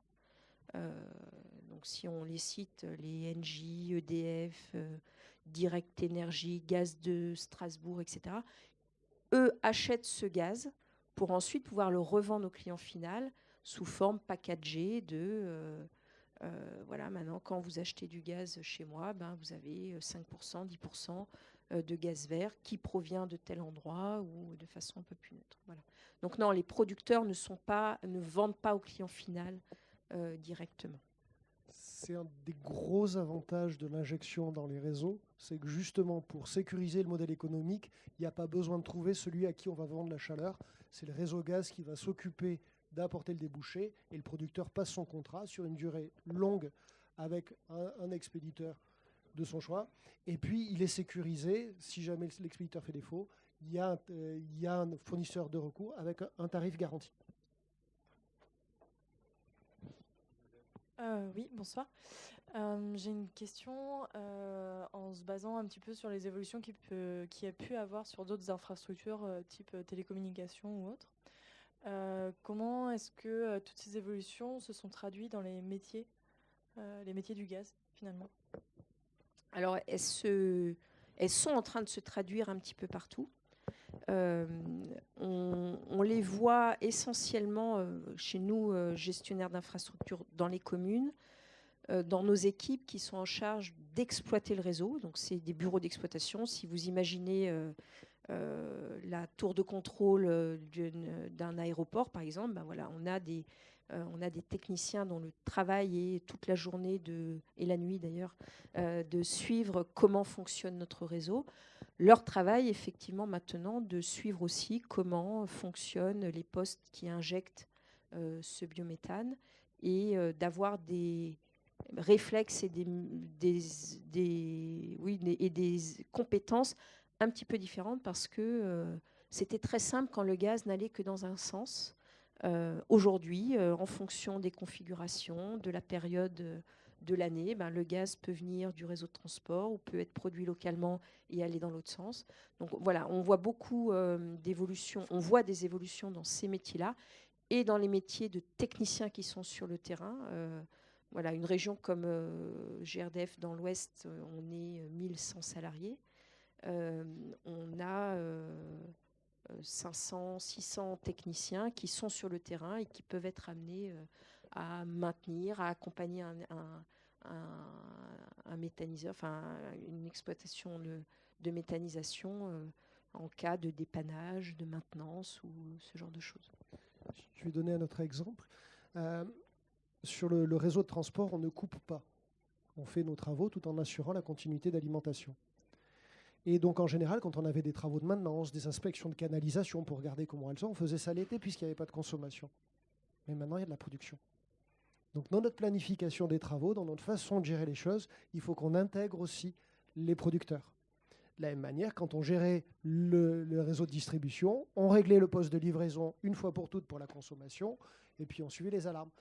Bah, pour le coup, maintenant, quand il y a des postes biométhane à l'intérieur du réseau de distribution, bah, les réglages ils sont un peu différents, parce que pour le coup, il faut gérer différemment la pression, il faut se déplacer un petit peu plus souvent. Ce n'était pas prévu dans le contrat, comment on fait? Voilà.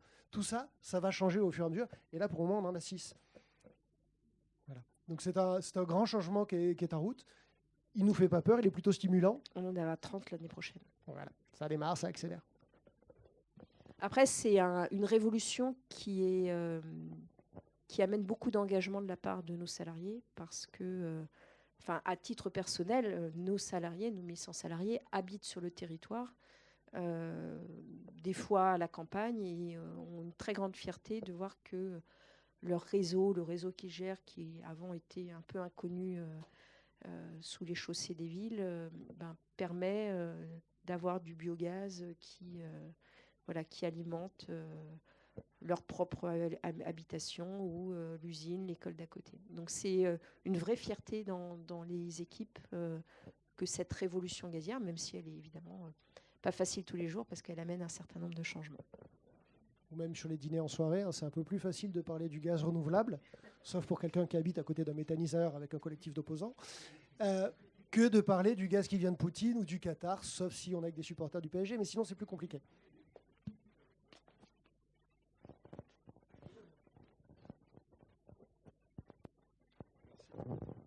Bonsoir, Bruno Dé, conseil de développement de Nantes Métropole. Vous avez dit que 50% du gaz est actuellement importé de Norvège. Alors, je voudrais savoir d'où viennent les 50 autres pourcents et quelle est la part de gaz de méthanisation naturelle. Tu fais les autres ? Alors, juste les ratios. Pour être très précis, c'est 46% de gaz venant de Norvège. Ensuite, vous avez à peu près à équivalence, ça change en fonction des années, les Pays-Bas, l'Algérie, et il va m'en manquer un troisième, la Russie, merci. Mais pour le coup, la Russie, c'est 15% des approvisionnements français. En Allemagne, c'est plutôt 40% et en Pologne, c'est 80 ou 90%. Donc la dépendance au gaz russe, ce n'est pas la même partout ailleurs en Europe. Donc ça, ce sont des éléments qu'il y a. Et aujourd'hui, le biométhane, 0,4 TWh, donc de l'ordre de 1%, enfin de 0,1%, mais avec un développement très rapide. Je vous disais, sur les Pays de la Loire, on a en cible 2021 1 TWh. Voilà, le développement est très rapide. Une question plus technique. Le gaz dans les tuyaux, il est sous forme liquide ou gaz? Gaz. Gaz? Ah oui? Oui, oui, tout à fait, il est gazeux. D'accord, parce qu'on parle de gaz liquide, qu'est-ce que c'est? Alors, le gaz liquide, c'est un gaz qui est refroidi, très très froid, pour pouvoir être transporté, alors essentiellement sous bateau. C'est comme ça qu'il arrive dans nos terminaux méthaniers sous forme liquide refroidie. Et en France, on a aussi pour des sites, essentiellement des sites industriels très isolés, loin du réseau, on a aussi du transport de gaz sous forme liquéfiée pour alimenter des sites industriels. Voilà. Mais c'est un usage qui est... On le trouve peu en France sous forme liquide, à part quelques sites industriels très isolés. Oui, pour compléter, donc en gros, quand on passe en forme liquide, on peut mettre 600 fois plus de gaz dans un même volume. Voilà. Donc on peut le compresser et donc on va le transporter par bateau quand il vient de très loin. Et sinon, on va être sous forme de gazoduc. Et puis, la différence aussi entre les autoroutes du gaz et puis les routes, c'est qu'au fur et à mesure, on baisse la pression. Donc dans les réseaux de transport, on va se promener entre 20 bars et 90 bars. Ça dépend de la période. C'est-à-dire que plus il y a de gaz dans les réseaux, plus il y a de consommation, plus la pression descend. Et notre boulot, c'est de tenir la pression. Et puis après, dans les réseaux de distribution, on va encore diminuer la pression jusqu'à arriver aux 21 millibars de la gazinière. Le gaz naturel, donc le méthane, il est gazeux naturellement, en fait. Donc c'est un effort que de le rendre sous forme liquide, contrairement au GPL, par exemple, ou au butane propane, qui a toujours un petit peu de forme liquide. Le nôtre, il est gazeux naturellement. Donc on le laisse gazeux naturellement, et nos tuyaux aiment bien ça. On les a construits exprès pour ça. Oui, bonjour. Comment expliquez-vous que les efforts de l'État et des constructeurs automobiles s'orientent actuellement uniquement sur les véhicules électriques? On ne se l'explique pas. Avez-vous une idée de contre-attaque?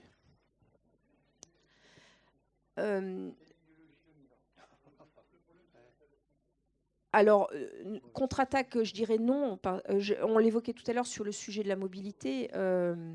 On n'a pas parlé du véhicule léger. Alors, peut-être que le gaz carburant viendra sur le sujet du véhicule léger. Aujourd'hui, là où les énergies thermiques sont les plus pertinentes, ce sont sur les véhicules lourds. Donc, on n'est pas en compétition avec les constructeurs de véhicules légers qui sont plutôt sur l'électricité. Pourquoi après on parle plus électricité? Je le disais un petit peu en boutade en introduction, parce que c'est plus fun, c'est plus moderne, ça parle à tout le monde. Alors que le gaz, c'est une énergie qui est malheureusement peu connue, même si elle prend une part importante dans le mix énergétique. Voilà. Sur les véhicules lourds, on souffre quand même du même sujet, puisque aujourd'hui, on n'a pas de constructeur français qui propose des poids lourds roulant au gaz naturel. La production est étrangère. On se dit que ça va venir naturellement parce qu'aujourd'hui, les transporteurs, les chargeurs sont en demande de ce carburant. Les véhicules électriques, malheureusement ou heureusement pour nous, gazier, ne répondront pas à cet usage de besoin de puissance à des coûts raisonnables. Et les acteurs qui achètent des poids lourds sont des agents rationnels pour qui l'euro investi et la rentabilité sur un camion qui, en moyenne, est gardé 5-7 ans, est fondamentale dans l'économie de leur business. Donc voilà. Je compléterai sur cet élément en essayant d'être pragmatique. Vous avez vu la courbe essence et diesel. On a amené les constructeurs français à devenir des champions du diesel. Ça a été un élément. C'est vraiment un élément. Donc ils ont fait énormément d'efforts d'R&D sur les chaînes industrielles là-dessus. Et ils ne les ont pas encore amortis qu'il faut changer. Au moment où est venu le véhicule électrique, le renouvelable, il était plutôt électrique que gazeux. Ça aussi, c'est un élément. Donc, il y a eu ce choix-là. Les constructeurs français ont dit on ne peut pas tout mener de front. Et donc, pour le coup, de façon pragmatique, on a choisi le poids lourd, où de toute façon, le gaz se fasse de façon plus évidente, avec des complémentarités. Il restera que pour les véhicules légers, pour des usages professionnels du véhicule longue distance, il y aura probablement une place pour les véhicules gaz ou hydrogène dans un deuxième temps. mais ce serait contre-productif que de jouer là-dessus, autre chose que la complémentarité pour le coup entre les lacs et les gaz. Voilà. Mais on l'a analysé.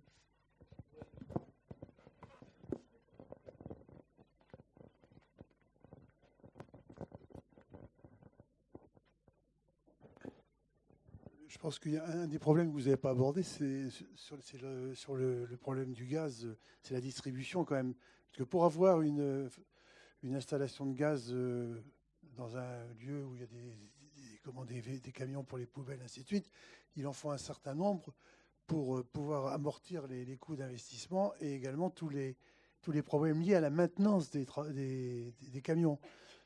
J'ai eu l'occasion de m'occuper des dépôts de Dubel pour les autobus de Nantes. Je peux vous dire que c'est quand même un sacré boulot, quoi. Bon, ça va parce qu'il y a beaucoup de véhicules, mais quand vous avez une flotte de 30 ou 40 véhicules, les coûts d'investissement sont quand même importants. Donc ça doit quand même refroidir. Parce que ce qu'il faudrait, c'est faire des dépôts collectifs avec les poubelles, les bus, ainsi de suite, parce qu'on amortirait beaucoup mieux les installations. Mais c'est quand même un coût non négligeable. Et notamment sur les problèmes de réparation de véhicules, tous les aménagements qu'il faut faire dans les ateliers pour les problèmes d'explosion et tout ça, c'est quand même de l'argent. Hein. Alors, sur le GNV, il n'y a pas de problème d'explosion. Hein. Le gaz est liquide et gazeux et Écoutez, léger et il part. Mais, moi, je veux bien, mais il y a quand même toute une organisation pour lever les portes dès qu'il y a une fuite et tout ça. Enfin, il y a quand même toute une organisation dans les ateliers. Enfin, je sais de quoi je parle quand même. Et c'est pas neutre, quoi, si vous voulez. Je dis pas, moi, je suis favorable à ça. C'est pas la question, mais je pense que si on veut le développer, il faut une synergie d'acteurs et que les acteurs soient pas trop dispersés, quoi. Enfin, c'est mon point de vue. Hein. Alors, sur les flottes que vous évoquez, bus et bennes à ordures, c'est ce qu'on observe, hein, effectivement. Après,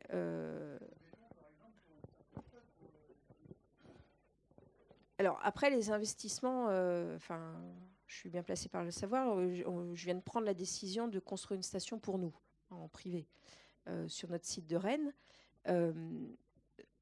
On adapte aussi les investissements au nombre de véhicules et à la nature des véhicules qu'on va devoir gérer. Voilà. À GRDF, on est des acteurs rationnels comme tous les professionnels. Alors certes, on est content d'être exemplaire en passant nos véhicules au gaz, mais on ne va pas plus vite que les renouvellements naturels de nos véhicules, leur durée d'amortissement, etc. On a pris la décision d'investir dans une station à Rennes parce que c'est rentable sur la durée de notre station. Voilà. Et puis, on n'est pas les seuls. Vous le faites aussi côté GRT Gaz. Oui, changer de carburant, c'est un investissement sur les ateliers, etc. Les acteurs qui l'ont fait nous renvoient et renvoient aux autres. Hein, vous citez Nantes Métropole. Nantes Métropole et la TAN notamment est l'un de nos meilleurs ambassadeurs sur le GNV. Il y a eu une période d'adaptation, alors d'autant que la TAN a été un des premiers acteurs à une période où la filière n'était pas très opérationnelle. Hein. Voilà, les bus au gaz dans Nantes, ça date d'il y a 20 ans. On n'était pas au même degré de maturité et de dynamique qu'aujourd'hui. Aujourd'hui, ce sont nos meilleurs ambassadeurs, ce sont les meilleurs ambassadeurs auprès des autres collectivités locales en disant c'est rentable. Certes, ça demande de l'organisation, ça ne se fait pas tout seul, mais rien ne se fait seul. Mais c'est intéressant, c'est rentable, ça vaut le coup, etc. Oui, avec des flottes importantes. Mais sur des communes, parce qu'on gère aussi, je vous montrais tout à l'heure la carte des communes qui font le choix du gaz sur leur véhicule. Encore une fois, on sait adapter les stations. Et aujourd'hui, on a de plus en plus d'acteurs qui construisent les stations et les investissements à la taille des flottes. Pour compléter. Il y a effectivement, à un moment donné, une adaptation. Les ateliers, la surface pour les dépôts de bus et le remplissage. Voilà. Et effectivement, il y a une taille critique qui est plus facile à atteindre quand on est Nantes qu'une autre collectivité, mais par exemple Quimper, pour le coup, qui n'a pas du tout la même taille de flotte de bus. Au fur et à mesure du développement, ils amortissent effectivement les efforts qu'ils ont fait sur la maintenance. Et après, pour le coup, marginalement, à chaque fois, c'est un peu mieux. Sur les autres types de véhicules, parce qu'il y a les bus où on peut faire le plein la nuit, on n'est pas en charge rapide, etc. On a les camions, on a les bennes à ordures ménagères, etc. On voit des partenariats. Par exemple, à Rennes, la collectivité s'est associée à une station publique pour camions pour le remplissage des bennes à ordures ménagères. Et finalement, en apportant une sécurité sur une partie des bennes à ordures ménagères sans porter la totalité de l'investissement toute seule, elle y est arrivée. Et après, comme on a des perspectives de marché qui se développent, pour le coup, on commence aussi à avoir sur les camions, les tracteurs, une logique de maintenance, c'est-à-dire avec des gens qui vendent les tracteurs et qui vont les maintenir, etc. Mais c'est des éléments importants. C'est des difficultés qu'on va rencontrer, nous, sur les véhicules, qui va maintenir, etc. On est avec des loueurs, c'est encore pire. Mais voilà, on y arrive. Et pour le coup, on essuie les plâtres pour que ça permette de se développer. Se pose aussi d'autres questions, parce que comme ça, l'idée, c'est de partager aussi. C'est quelle est la valeur de revente d'un camion gaz. Et donc, pour le coup, l'objectif, c'est vraiment de développer le marché. Et on est plutôt sur des signaux de confiance. Pour donner juste un indicateur, la France est le premier marché européen de vente de poids lourds en gaz. Donc vraiment, voilà. Peut-être pour compléter cette filière qui est en train de se monter, ça va plutôt assez loin, puisque on va faire ça cette semaine. On a des lycées qui préparent les mécaniciens de demain qui, aujourd'hui, nous demandent des véhicules gaz, alors réformés, démontés, pour maintenant former leurs étudiants à la maintenance de camions gaz, d'utilitaires, etc. Donc c'est parti. Oui. Pouvez-vous préciser les responsabilités lorsqu'il s'agit d'alimenter en gaz une zone nouvelle dans une collectivité, une commune, sachant qu'il y a maintenant 50 fournisseurs? Et donc, auparavant, c'était simple. C'était Gaz de France Distribution qui faisait son calcul, bénéfice sur investissement, c'était simple. Et puis, Gaz de France était moteur. Alors, qui aujourd'hui prend l'initiative? Est-ce que c'est la commune? Est-ce que c'est un fournisseur? Est-ce que c'est clair tout ça? Alors, pour alimenter une commune, deux choses dans la question. On est sur une zone où il y a déjà du gaz, une commune où il y a déjà du gaz et un contrat de concession, et on veut étendre sur un nouveau quartier, etc. Ça veut dire que GRDF a la concession de la commune. Donc, c'est la responsabilité de GRDF de définir, est-ce que ce quartier, on va l'alimenter? Est-ce qu'on va investir? Nous sommes investisseurs en contrat de concession. Nous sommes investisseurs dans le réseau avec tout un cadre de rentabilité attendue, etc.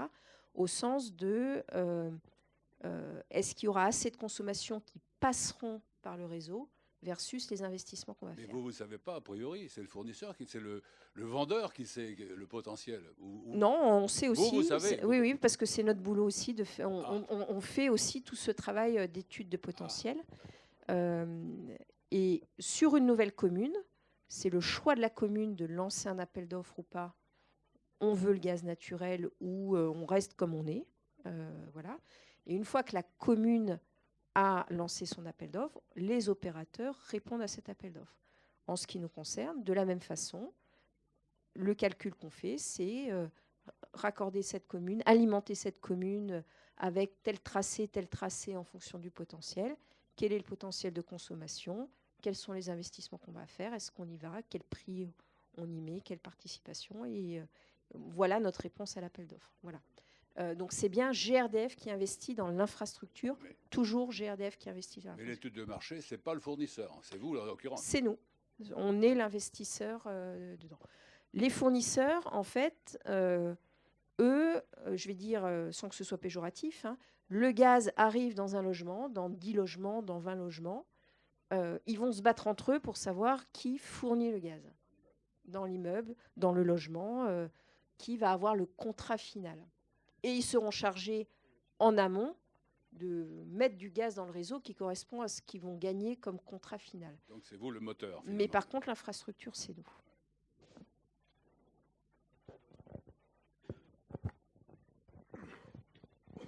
Bonsoir, Yves Lenné, Conseil du développement.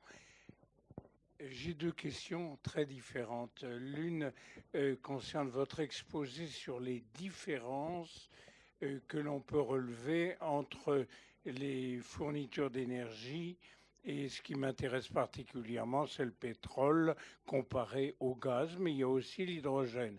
À un moment, vous avez parlé de molécules, et puis à un autre moment, c'était des pourcentages.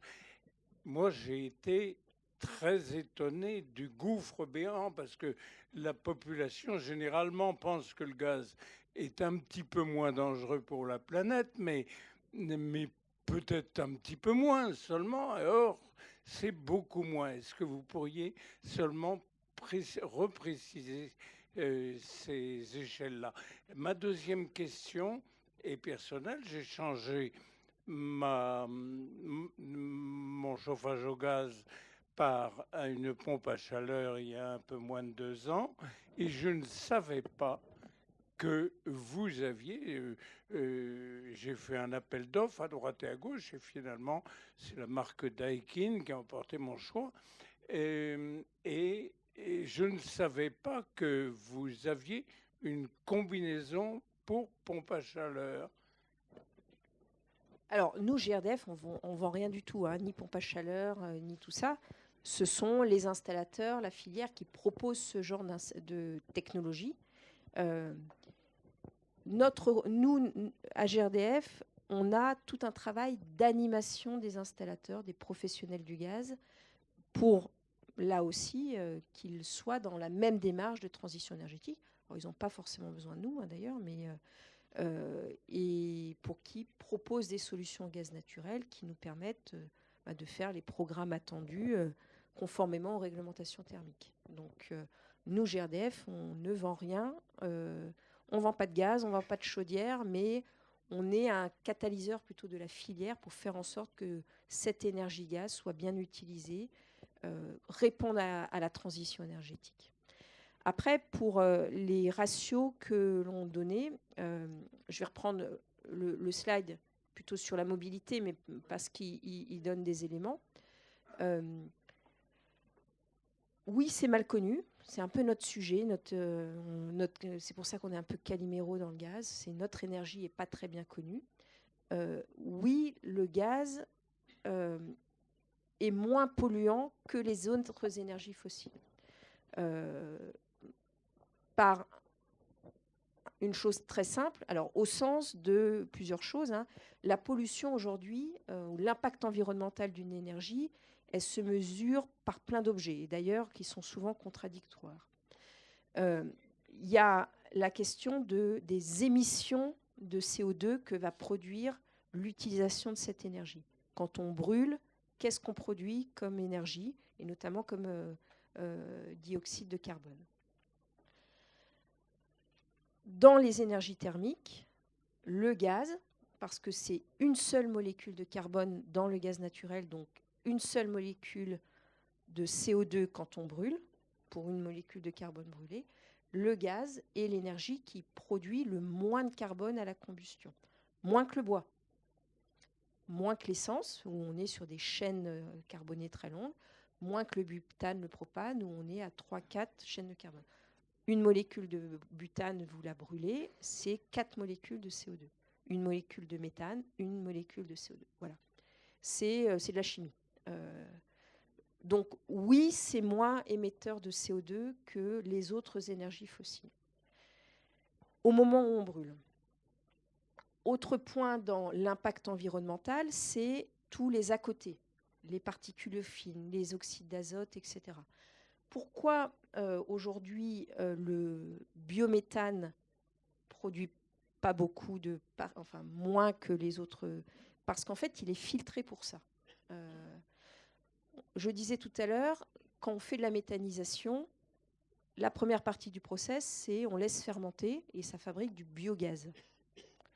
Et ce biogaz, on le traite, on l'épure pour fabriquer du biométhane qui va être injecté dans les réseaux. Et ben, entre cette partie d'épuration biogaz à biométhane, en fait, on enlève des oxydes d'azote, du soufre, on enlève plein de choses, qui fait que une fois qu'on brûlera au final, on sera beaucoup moins émetteur. Deuxième point d'impact environnemental. Après, l'impact environnemental, il se juge aujourd'hui par tous ceux qui traitent du sujet de l'énergie, au-delà de ce qu'on brûle localement au moment, ce qu'on émet localement. par un deuxième aspect, c'est quel est le cycle du début à la fin de production. Je vais prendre un exemple, l'électricité fabriquée à partir du gaz, pour ne pas prendre d'autres types d'électricité. Localement, moi j'ai une voiture hybride, quand je roule en électricité, je ne brûle pas de CO2, je n'émets pas de CO2 localement, je n'émets pas de particules fines, voilà. Au final, je n'émets rien du tout parce que je roule élec. Par contre, s'il se trouve que l'électricité, comme en ce moment, peut-être pas encore en ce moment, je l'utilise en hiver, il y a de fortes chances que mon électricité soit fabriquée à partir de charbon, de fioul ou de gaz. Donc sur l'ensemble du cycle, je consomme bien du CO2, j'ai besoin de CO2. Voilà. Donc ça, c'est l'autre façon que l'on a de mesurer l'impact environnemental de ce qu'on dit du puits à la source. C'est là qu'on dit que si on parle GNV pur, le gaz qu'on a aujourd'hui dans les tuyaux, on est sur des émissions de CO2 autour de moins 12% par rapport au diesel. Quand on est en bio-GNV, puisque le GNV est à ce moment-là fabriqué à partir de déchets, on annule quasiment sur des cycles courts. Hein. La méthanisation, c'est des cycles entre l'entrée des déchets et la sortie des déchets. On est sur des cycles de 6 mois à peu près, enfin moins, hein, mais le temps de tout produire. On est quasiment en cycle carbone neutre. Voilà. Donc c'est toutes ces choses-là qu'on mesure. Et les réglementations thermiques aujourd'hui sont construites du puits à la source de plus en plus pour ne pas juste mesurer ce qu'il y a en local au final. On va terminer notre séance. Moi, j'ai quand même une question à vous poser. Vous n'avez pas parlé de Gaspard. C'est vrai. Alors Gaspard, pour ceux qui ne savent pas, c'est le compteur communicant qui concerne également le consommateur de gaz. Oui.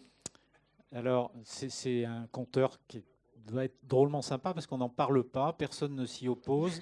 Il n'émet aucune onde. Donc, dites-nous deux mots quand même de tout est vrai dans ce que vous avez dit. On n'en parle pas beaucoup, effectivement. Alors, Gaspard, c'est effectivement une des briques de nos infrastructures qu'on est en train de changer. On aura changé tous les compteurs gris, bleus que vous avez les uns et les autres chez vous par des compteurs orange Gaspard d'ici 2022.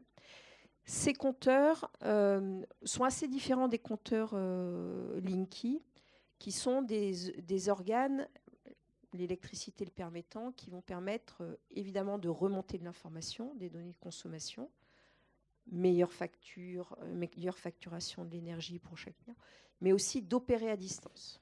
L'électricité permet d'opérer à distance des changements de puissance. Vous déménagez, vous devez fermer votre contrat, on pourra fermer le compteur à distance, le rouvrir après. Côté gaz, on n'aime pas trop mettre des impulsions et de l'électricité dans le gaz. Donc, on a des compteurs qui ne font que remonter de l'information et qui, tous les jours, ramèneront, alors là aussi, parce qu'on est très différent de l'électricité, je disais tout à l'heure pour les réseaux renouvelables, mais c'est vrai pour tout, le gaz n'est pas une énergie que l'on gère à la minute ou à la dizaine de minutes, c'est une énergie qu'on gère à la journée. Donc, un compteur Gaspard, ce qu'il fait, c'est qu'il remonte une fois par jour, en vrai 2, parce que pour être sûr d'avoir le bon index, la consommation qui a été consommée dans la journée. Et ne fait que remonter. On n'agit pas à distance. Ce qui veut dire, du coup, comme on n'est pas du tout sur les mêmes types d'usage du besoin de compteur, qu'on n'est pas sur les mêmes technologies, un compteur Gaspard, on n'a pas toute la problématique d'onde, qui d'ailleurs n'est pas vraiment avérée. Hein. Les études aujourd'hui sur le compteur Linky sont très positives sur le sujet des ondes. Le compteur Gaspard a encore moins cette problématique-là, puisque en gros, il émet moins qu'un téléphone portable 2 fois par jour, 10 millisecondes, le temps d'envoyer à l'antenne l'information. Donc oui, on a moins de sujets polémiques avec Gaspard. C'est une liaison sans fil sur les antennes, effectivement. Ok, merci. Alors si je peux me permettre peut-être une suggestion pour vous, si vous pouvez vendre un peu de gaz dans la Tour-Bretagne, on aura peut-être plus chaud quand on fera nos réunions. que, que ce soir. Donc c'est juste un potentiel client. Voilà, je voulais vous remercier de votre intervention, Merci de votre invitation. de vos propos. Et je vais associer quand même au remerciement Louis Savary, qui a été l'intermédiaire, si je puis dire, pour obtenir votre contribution ce soir. Voilà, merci à vous de votre attention et de votre intérêt.